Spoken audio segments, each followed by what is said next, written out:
it's usually, I mean, I wake up generally with laughter. If there's comedy involved, that's what generally wakes me during the night. Yeah. But I don't really, I used to have a lot of nightmares when I was a kid, and always the same nightmare as well. But, you know, nothing really wakes me up, you know, even if something, you know, is untoward, it doesn't really wake me. I always find that, you know, if I've rolled over, like things, I could change things.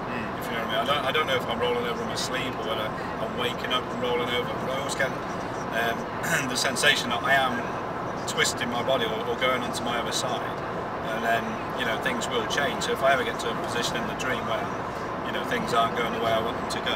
Yeah. You know, like say, I used to have a lot of restrictive dreams as well, like where I used to be able to fly, but in order to fly, I had to swim.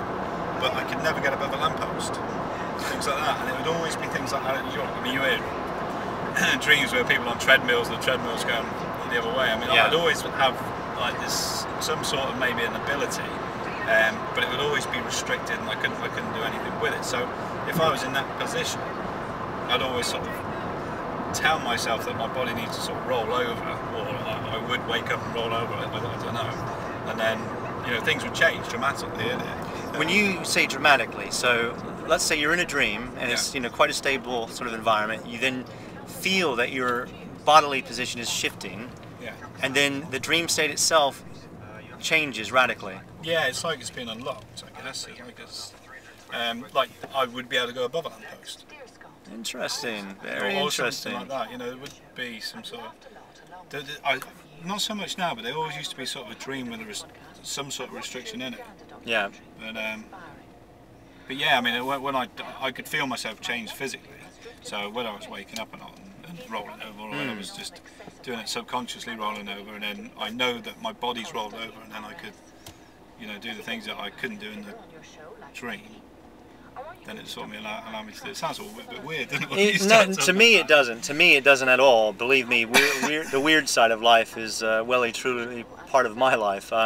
So to help alleviate some of the weirdness, let's ask a different line of question then. What is your sort of philosophy on, say, after death? I mean, do you have a viewpoint on consciousness sort of extending beyond the physical sort of level, or? I'd imagine I just carry on dreaming for the rest of eternity, to be honest. I don't know. I'm not in any way religious or. No, take religion out of it. I mean, what do you think might happen to you on death? Have you ever thought about it?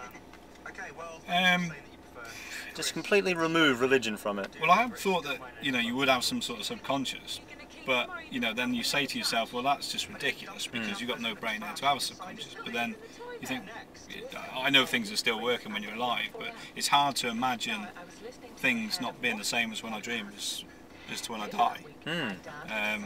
I just imagine almost like, you know, I slip into a dream and that's it. I just never wake up. I'm just constantly in that dream, I guess. Very interesting. So have you ever had any sort of supernatural phenomena take place in your life, like maybe, you know right before your girlfriend's going to ring you, or you have a synchronicity which you just think, well, there's no way I can call that a coincidence, it just seems up and above that, or maybe you have some sort of psychic phenomena which you just can't really attribute to, you know, I don't know, a physical sort of phenomena? I've had one that I could probably pin down. I was in I remember this because it was so vivid, and it was in a place called Lefkara, and it was in Cyprus, and it was a little tiny village, and I seemed to know my way around it, but I'd never been there before in my life. I was about 13 years of age, and I think we were lost in there, but I just seemed to know which way we need to go back. But it wasn't like a case of I was guessing and things like that. But that's the only time. I've had a lot of deja vu. I guess a lot of people get that anyway, don't they? But yeah, but I think deja vu is an interesting phenomenon itself. I think, you know, that sort of feeling that you've experienced something before, or maybe it's just trying to sort of get your awareness drawn into the moment more. But I think that kind of stuff also is a trigger of maybe sort of, in some cases, showing us something deeper. But yeah, again, staying away from the religious side of it. You know, this is one of the sort of things that I'm exploring with my work is, you know, does consciousness sort of extend beyond the physical sort of domain? And it's interesting that medical science, too, is exploring this through near-death experience sort of studies. And there's actually a couple sort of universities and hospitals within the UK which are currently undertaking some of this research, which is interesting. Trying to understand, does that sort of is there consciousness independent of the brain? Because I know this is what we've been sort of led to sort of believe to date, is that the consciousness is of the brain, the mind is of the brain. But there's a lot of weird and wonderful things that happen in dream states that sometimes you just you're gonna have to either say it's just very coincidental. Say, for example, I've had many experiences where I've had shared dream experiences with other people in physical reality. Friends who have had exactly the same sort of dream-related experience, and we both report it, almost within minutes sometimes of waking up, maybe especially these days, texting each other, because a lot of my friends practice the same stuff. And this is when you're apart? And this is when we're apart. And I've even had phenomena when I do my workshops, which some of them are weekend workshops, and you have people who are, for example, one of the workshops I do, there's like a girls' dorm and a boys' dorm, and so you'll sometimes have 3 or 4, women or men in the same sort of space.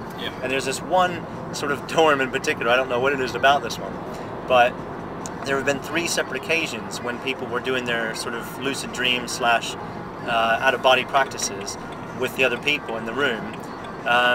They were able to report being in these different states and having very similar experiences, as in being aware of each other within those sort of states of consciousness, and being able to also independently see their physical body lying down, the other person's physical body lying down, and it's as if they're both walking around in a non-physical space, aware of each other.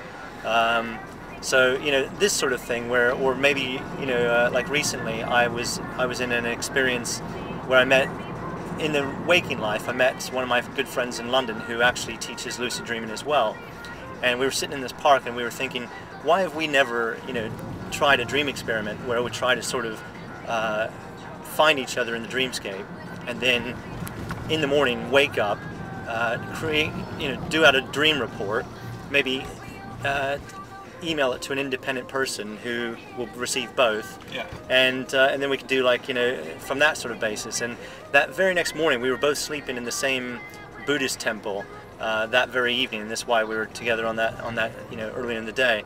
And so we went to sleep in our separate beds in separate dorm rooms, and I woke up in the morning with 4 very vivid dreams with him in the dreams, all 4 of them. And one of them I was actually giving him my dream report of the last dream I had, and then realized, oh my God, kind of like one of those moments in where he asked the question in Inception, do you remember how you got here? I suddenly thought about that, and I realized, how did I get here? And that's what brought my awareness up, and I realized, oh my God, this is a false awakening. I didn't actually wake up. I'm not actually here with Charlie. So I excused myself from his presence and left the dream state. So it could be from suggestion or anything like that? It could be from suggestion, absolutely. I would never ever dismiss that. But at the same time, having some of the independent sort of experiences where the sort of data just correlates to such a degree, it's spooky sometimes.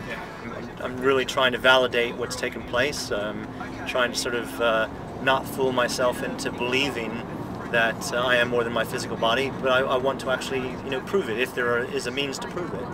So before they get, obviously then before they go to sleep, they're conditioning themselves to, at some point in the dream, like to know that they need to tell themselves to, to go through these processes as such. They do. That's in a sense, that's right. Me, I'll just fall asleep on it. Rub it in. Go on, rub the salt into the wound. Just not think about it, But you don't. I mean, if you don't really try and explore these things, I guess you'll never know. Sorry. Oh no, that's brilliant. I mean, there's going to be people out there just thinking, yeah, bastard. Indeed.